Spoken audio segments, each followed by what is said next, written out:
आग लावण्याचा अधिकार तुम्हाला कुणी दिला? आग लावताना झाडं जी जळाली, पर्यावरण जे नष्ट झालं, याचा अधिकार तुम्हाला कुणी दिला? तुम्ही सीसीटीव्ही वायरी जाणून बुजून जाळून टाकले, विद्युत वायरी जाळून टाकले, याचा तुम्हाला कुणी अधिकार दिला? या सगळ्या गोष्टीवरती चौकशी करून कारवाई झाली पाहिजे। रेल्वे प्रशासन पण याच्यात सामील आहे आणि महापालिकेचे अधिकारी पण सामील आहे। नमस्कार, आज आम्ही आलो आहे AMU कारशेडकडे विरार येथे। जर आपण बघितलं असेल तर आगच आग लावली गेलेली आहे। जर ती आग अशा प्रकारे लागली आहे की मध्ये आग लावलेली आहे, त्याच्यानंतर जिकडे ट्रान्सफॉर्मर आलं तिकडे आग नाही दिसणार, परत पुढे आलात की तुम्हाला आग दिसणार। आणि आग तर लागलेलीच आहे, परंतु यांनी त्या अगोदर काय केलेलं आहे तर हे जे झाडं आहेत मोठमोठी, ही झाडं कटरनी यांनी कट केलेली आहे आणि कुठल्याही वृक्ष प्राधिकरणाची परवानगी न घेता डायरेक्ट मोठमोठी झाडं ही कट केलेली आहेत। दुसरी बाजू जर आपण बघितली तर नारळाची झाडं मोठमोठी जळालेली आहेत, तेही त्याच्यावरती त्यांचं काही नियंत्रण नाही।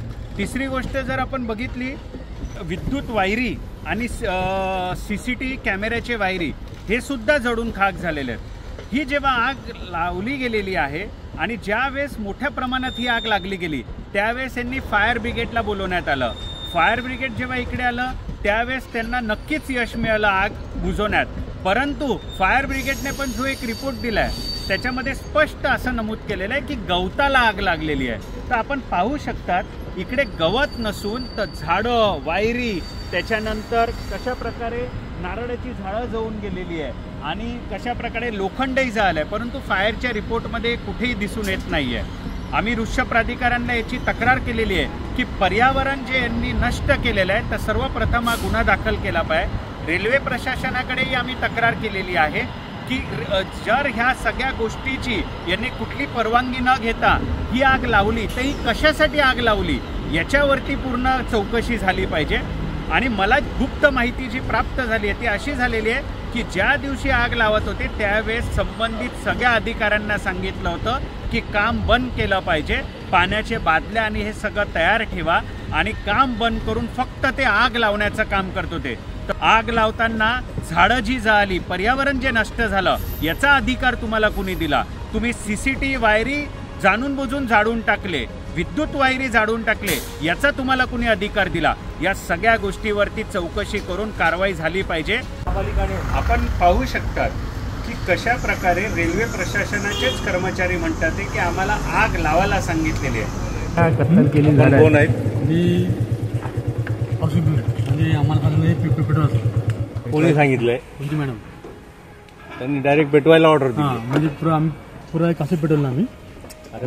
ऑर्डर का? पण हिरवी झाडं तोडून कत्तल करून ते जाळण्यात आलेत, सरळ सरळ दिसतंय ना। माता विजवली का? झाडं नाही, अरे भले पर्यावरण आहेत ना, झाडं आहेत, पर्यावरणाला आपण त्रास देतो, एवढा धूर झाला, एवढा पॉल्युशन आपण टाकलाय, तर त्याचा जबाबदार कोण? आता तुम्ही आहे का मॅडम आहे? ते मॅडम आहे, मॅडम आहे ना, आताच बोलतोय। तर या सगळी शॉर्टकट आपण चुकीचं आहे।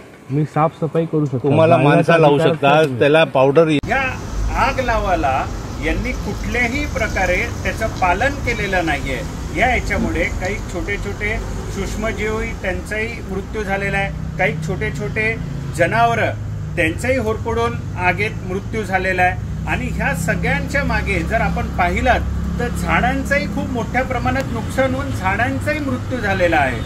तर या सगळ्या गोष्टींची त्यांनी कशासाठी याची खबरदारी घेतली नाही याच्यावरती कारवाई होणं आवश्यक आहे।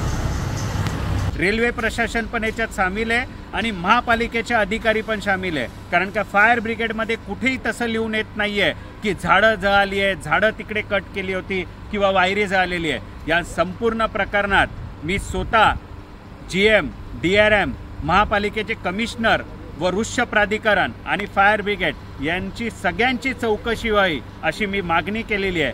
जर ही मागणी यांनी चुकीच्या पद्धतीने जर याची चौकशी केली तर आम्ही रस्त्यावरती उतरू, कारण का पर्यावरण नष्ट तर झालाच आहे आणि याच्यामध्ये कुठला तरी हा मोठा भ्रष्टाचार आहे, एवढं तुम्हाला सांगतो। जय हिंद, जय महाराष्ट्र।